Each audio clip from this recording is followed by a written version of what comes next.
When I was 7, something changed my life. I possessed a superhuman power that no one could take away from me. This is what I learned. Alabama, Alaska, Arizona, Arkansas, California, Colorado, Connecticut. With this little song, the 50 Nifty United States, I could name all 50 states in alphabetical order. And it stuck with me for nearly 20 years. So when I started teaching 5th grade social studies, I knew I would use songs in my classroom. But I felt like the song was lacking something. I mean, it's a wonderful song, but how many times in my life had I ever needed to know the states in alphabetical order?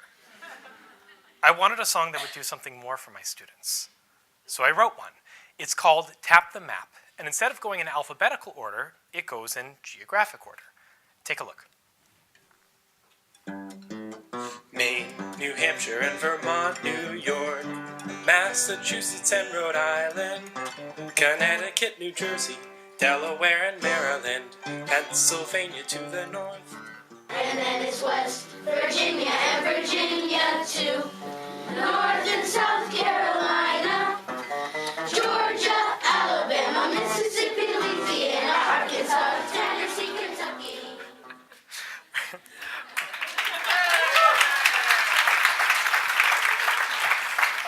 So with this song, Tap the Map, students could identify all 50 states using a blank map. It took about a minute to sing. The kids really loved it, but did it stick? Well, the kids in that video are now a year older. It's been a year since they sang the song or I taught about the 50 states. So I gave them a blank map, a list of the states, and I asked them to match as many of them as they could. The student average 14 months later was 37 states correctly identified. For students who hadn't learned the song, it was 13 states. And looking a little bit closer, nearly a quarter of students knew all the states, nearly half could say 45 or more, and nearly 75% knew 30 or more of the states. But they also outperformed adults. In 2006, National Geographic did a survey of 18 to 24-year-olds and asked them to identify 7 states on a blank map. With the exception of California, the 6th graders in blue outperformed the 18 to 24-year-olds in every category. So what's the big idea here? It's not that songs are a great teaching tool. We already know this. But that there is untapped potential for songs in the classroom. And that by rethinking the way that we use songs, we have an opportunity to deepen students' understanding, build students' vocabulary, and reach students with varied learning needs. So first, I want to share what this approach looks like and what it looks like in practice. Then I'll discuss some of the benefits of this approach. So first, what is this approach? I call it SAM songs, S-A-M, which stands for Say, Act, and Move. Basically, it's a method for writing songs that ensure effective learning for students. And I'd like to illustrate it with an example. This year, I was teaching my students about no taxation without representation. Now, there's a lot to get here. The words taxation and representation, which are pretty abstract for 5th graders, and the context. Who's giving this tax? To who? And why? So I wrote a song.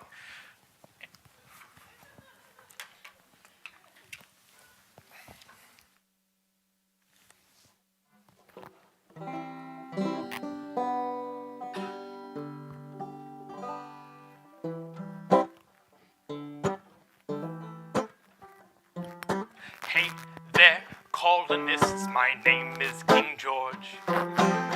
Will you give me money, pay the debt for the war? No taxation without representation. Don't take my money if I don't have a say.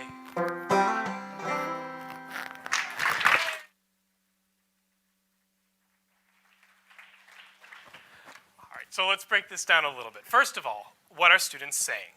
Well, there's the context. King George is giving the tax to the colonists to pay for the French and Indian War. And then we have the phrase followed by the definition. But notice the structure. It's no taxation without representation. Don't take my money if I don't have a say.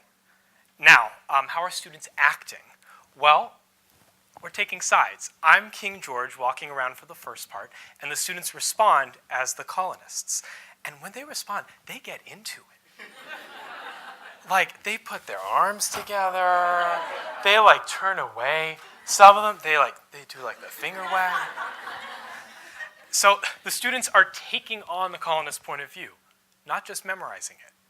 And how are students moving? Here are the moves that they do. No taxation without representation. So not only is it like a fun dance move, but it reinforces the meaning of those words, especially helpful for English language learners. So, what are the benefits of these songs? First, and most importantly, they're inclusive. A little bit of context. These are some of my fifth graders. About 1 in 4 students coming to the fifth grade at Excel receive special education services. Most students speak a language other than English at home, and most students arrive reading behind grade level. So the challenge is, how do you honor every student's needs in a whole classroom setting? And for me, these songs are the answer. Because maybe one student really needs to do those motions, and another student needs to repeat the vocabulary. And maybe another student got it more quickly, but they're reinforcing what they already know. Everyone gets what they need, and everyone is included. I had one student, attention challenges, moves a lot in class, and was an English language learner. And a year later, he could name all 50 states. Imagine how many students we could be reaching with songs. Now, the second benefit, it's student-centered. Now, I know as a teacher, many forms of teaching take a lot of time and materials.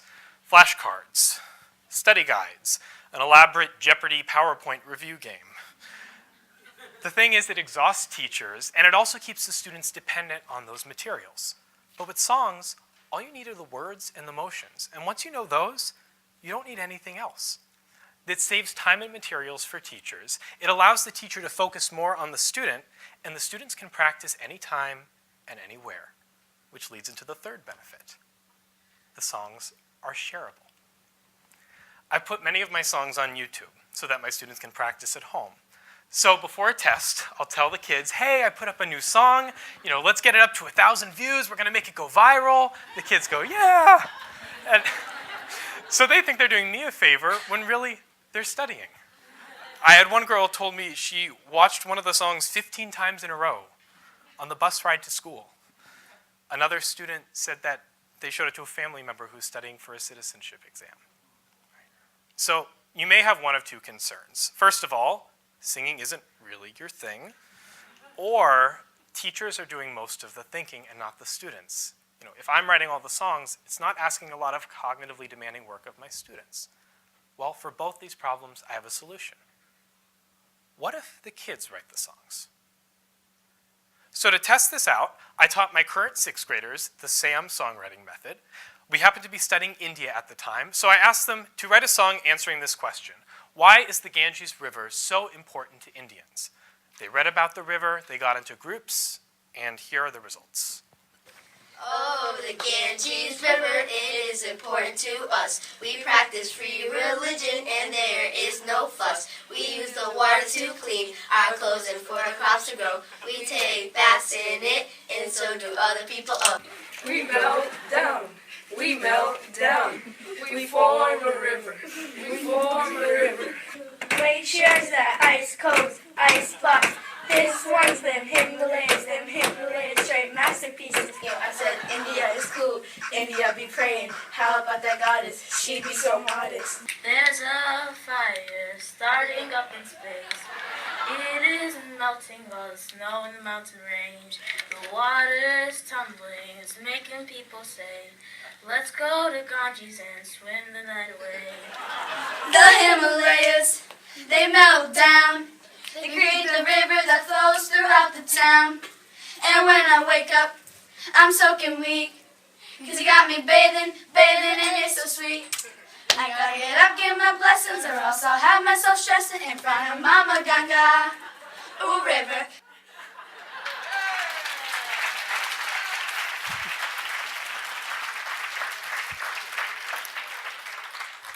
And by the way, after that activity, I had the students fill out a survey saying whether they think that writing songs help them to learn better.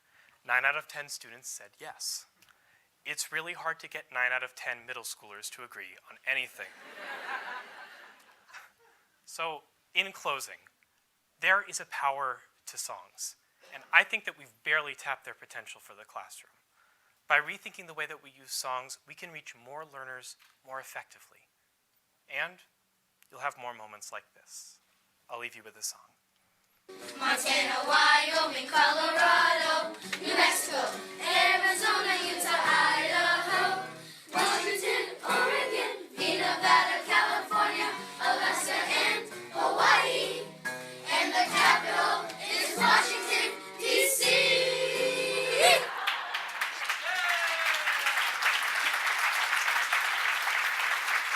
Thank you.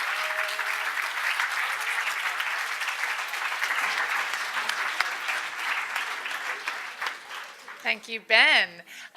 We do have time for questions or maybe even an encore. Question in the back? Hi, this is so exciting to me. I teach 4th grade special ed, and I'm thinking about all these songs. But I'm wondering how you go about picking what's a song and what isn't a song, right? Because anything could be a song. And I'm thinking especially like when you're having them memorize the states, that's like one level of learning. And when they're thinking about why the Ganges is important to Indians, that's this whole, to me, those feel like two very different levels of learning and levels of thinking. So how do you go about parsing what you'll put into a song and what you won't? Sure thing. That's a great question. I think it really depends on what you're trying to get to. So for instance, for the states, that's basically a memorization exercise. So at that level, I'm not going to bring as much of like the taking a point of view in, and it's going to be, word-wise a little bit simpler. As the level goes up, I think that's where more of these facets are important. Because as things get more complicated, we can look at it in different ways. So for instance, let's say you wanted to write a song, I've been thinking about this, about exponents in math. And I'm picturing a song where, what if an exponent explained why it's so small, and why it's in the corner, and like what its purpose is? So I think that the more complicated it is, actually the richer it can be for students as they try to kind of humanize this and bring it to life into a song. So I hope that helps answer your question.